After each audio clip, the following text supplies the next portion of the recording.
Ué, simples, eu só perdi a virgindade aos 25, então imagina 25? o que eu fiz até então. Puta. Eu não Ai, comia galera, ninguém, falei eu não que comia vai ser ninguém. bom isso aqui. Ninguém queria dar pra mim. Quem é José Lorenzi? Uau, realmente não é fácil, até porque eu quero responder as coisas engraçadas hoje. E eu quero que você conte a mas sua história a história. do início, velho. Porque A eu história. conheço a sua história, eu quero que a galera conheça um pouco da sua trajetória. Ok. Desde a adolescência, porque eu sei que tem muita merda lá atrás. Ah, tem. Então nós vamos começar da melhor parte, né? Por que eu tenho liberdade de vir aqui e falar de nutrição hoje? Porque o que me levou à nutrição foi a anorexia. Então eu sou um daqueles poucos homens que tiveram anorexia.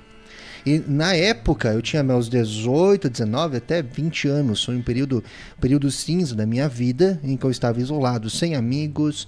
E eu comecei a buscar uma maneira de chamar atenção, porque eu não tinha construído nada. Eu era um jovem, eu não era bonito, as mulheres não me queriam, eu era sentimental, eu não sabia o que fazer da minha vida. Cara, quantos jovens não passam por isso? E eu comecei a me fixar no alimento. Você comia muito. Eu comia muito, até porque hoje que nós treinamos, tu viste as minhas limitações físicas por conta das sequelas das hérnias de disco que eu tive na lombar. Então, exato, porque eu tive um sobrepeso, eu já tinha alguns problemas decorrentes de situações anteriores em que eu já era manco, né? E ocorreu que teve um período na minha vida em qual eu fiquei acamado.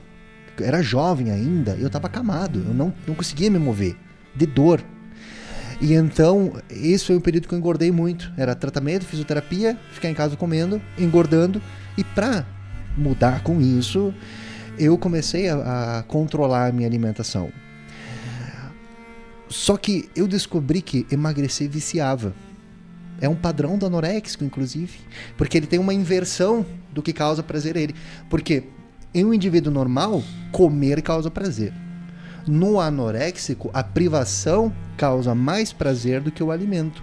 Porque o alimento vem carregado de culpa, de medo de engordar. Se ficar sem comer, você sentia prazer. Sentia prazer na restrição calórica. Né? Eu disfarçava isso com autocontrole, com discurso de saúde, de eu quero ser vegetariano agora. E o caralho 4 não tinha nada a ver, eu só não queria ser gordo, como eu estava sendo. Porque era uma maneira de eu mudar a minha situação das próprias rejeições que eu sofria na época. Por quê? Porque eu não era nada. Mas você chegou a sofrer muita rejeição assim na época? Nossa, mas cara, a minha construção comportamental desde a adolescência foi por conta das rejeições. O que rolou assim, quando você era mais jovem? Simples, eu só perdi a virgindade aos 25, então imagina 25? o que eu fiz até então. Puta! Eu não comia ninguém, eu não comia ninguém. Ninguém queria dar pra mim, né? Então, se ninguém queria dar pra mim, alguma coisa eu tinha. Alguma coisa tem. Isso hoje eu trabalho com jovens de 30 anos ou mais que são virgens, né? O Rafa é virgem ainda. Tá quantos, Rafa? Eu tô com 22. Ah, com 22? Tá. Mas tem como mudar esse jogo. Deve, inclusive. Deve. Isso é uma coisa que... Quem dizer que não é importante, gente, isso é importante sim.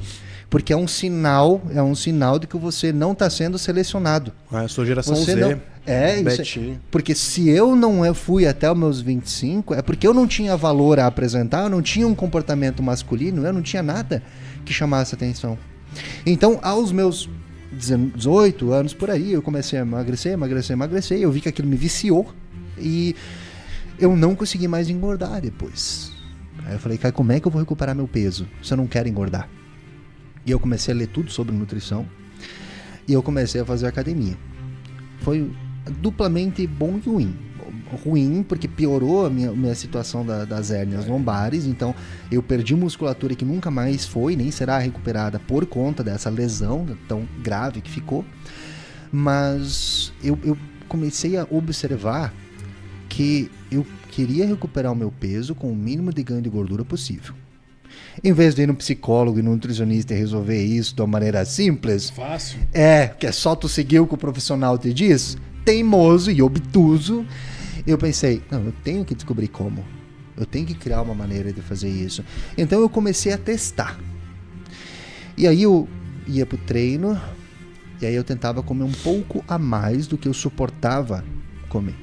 Eu fazia isso durante 3 dias, eu começava a sentir culpa, eu recuava de novo. Aí você forçava o vômito. Não chegava a forçar um vômito, eu não tive bulimia, você nem a frisou. própria anorexia purgativa, né? Que é quando a pessoa é anoréxica, mas tem episódios de purgação, de indução do vômito. Eu não cheguei a ter isso, mas por isso daqui, poderia ter desenvolvido, muitos desenvolvem, eu trabalhei com pacientes posteriormente que assim não eram.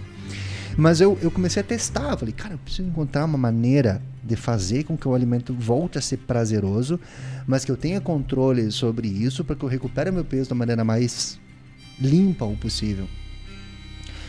E aí eu ia testando. Então durante 2, 3 dias eu comia um pouco a mais, recuava, me estabelecia, ficava de boa, sem a mesma culpa, o medo, testava de novo e assim eu ia descobrindo como eu conseguiria comer de uma maneira que fosse prazerosa e tranquila para mim. Posteriormente, quando eu comecei a trabalhar com anoréxicos, eu fui vendo esse padrão. Por vezes, o anoréxico quer mudar a condição dele, porque ele sabe o quanto isso é danoso à sua vida. Não é só essa saúde. Na verdade, as pessoas pouco se preocupam com a saúde.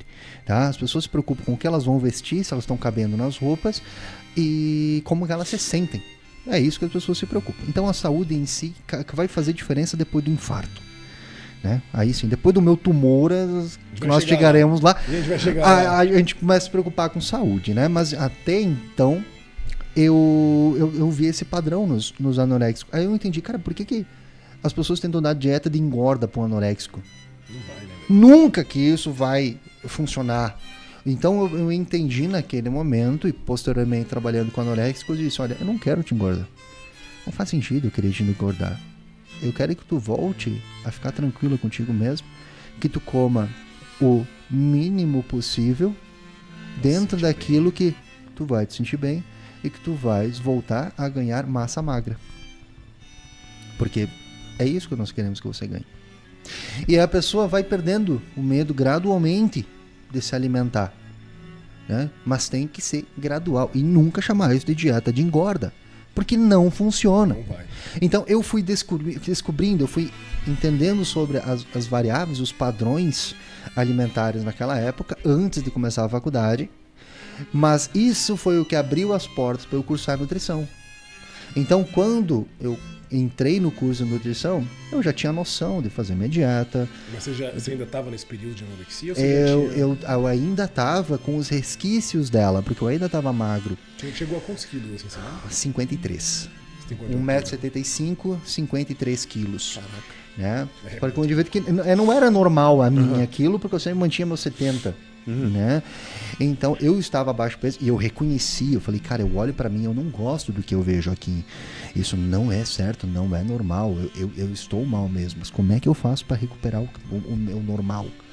E aí eu comecei a prestar atenção nos meus padrões de pensamento, nos meus sentimentos, e isso foi uma coisa selvagem, não teve participação profissional, mas eu construí metodologia para sair daquele período assim, porque eu fui entendendo que eu tinha medo de engordar, porque eu tinha medo de perder a atenção, porque chama a atenção. A galera em cima, seus pais. Os ali. pais, as pessoas ficam ali, as pessoas querem que você mude, elas sabem que você tem um problema, elas apontam que você tem um problema. Apreensivas de você. Ficam, absurdamente, né? Mas ainda assim, eu tinha a possibilidade de ser visto enquanto antes eu não era.